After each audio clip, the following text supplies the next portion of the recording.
How are you supposed to get a stronger back? How are you supposed to get stronger legs? How are you supposed to get a stronger mind? How are you supposed to get stronger arms? How are you supposed to get better stamina? What are you supposed to do? Tell me. Exercise? Eat right? How are you supposed to get better at mathematics? Practice. How are you supposed to get better at a sport? Play more, learn more, exercise it. But your legs are already there. They're just not strong enough. But they're there. It's not like you have to create your legs. They're there. You just have to start using them now and start running. And the more you run, the stronger they'll get. The more stamina you will develop. Your lungs are already there, but they don't have good capacity. You get on a treadmill for 3 minutes and you're right?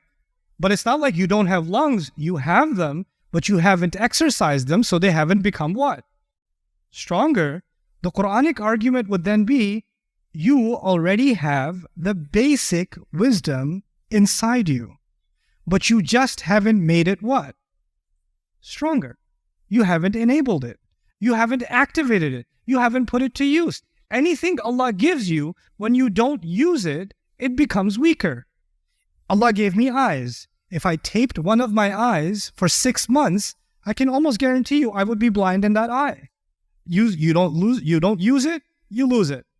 Patients that are lying in bed in a coma for 6 months, a year, they can't stand up after they get up because they have muscle atrophy. They haven't used that muscle. Allah has given me something inside me, the ability to make good decisions. He already gave me that, but I haven't been using it. And the less I use it, the weaker that ability becomes. And then I start telling myself, I don't even have that ability.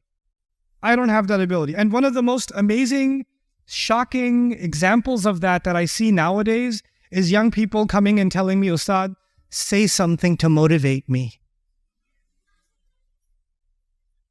I'll do a 3-hour lecture, and at the end of it, somebody will say, Ustad, can you just say something to motivate me, please? All this time I was making pakora. What was I doing? Something to motivate. But then I ask myself this question, when you say something to motivate me, or I need motivation, please give me something to and then you have all this like Islamic, well, how are people consuming Islam now? How are we learning Islam? We're learning it from 30-second TikTok motivations, right? Get Mufti Menk will say something, or I'll say something, or somebody else will say something, and you're like, motivated, right? And then you go back to demotivated. I need a you know what this is? This is actually a lack of hikmah.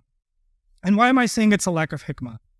That means I'm not driven enough within myself. It's as if I don't possess the ability to have strong will. Somebody has to give me will and push me forward. And unless they do, I can't move on my own. I'm incapable of my own. I need somebody else to inspire me. I need somebody else to push me. And I ask myself the question, when Allah talks about Ashabul Kahf in the Quran, those young people in the cave, who was their motivation?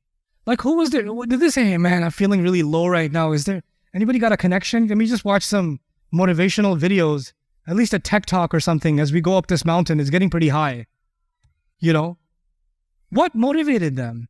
Something inside them that's very powerful was already there for them to be able to challenge their entire society even at a young age. Isn't that true? It's not like something that came from the heavens or they became prophets. They were just regular young guys. That's who they were. But they were motivated. What I'm trying to tell you is, it's actually a very empowering message in the Quran that the fundamental hikmah, the fundamental wisdom, the fundamental nature, good nature, and the ability to do the right thing is already inside you. It's already inside you.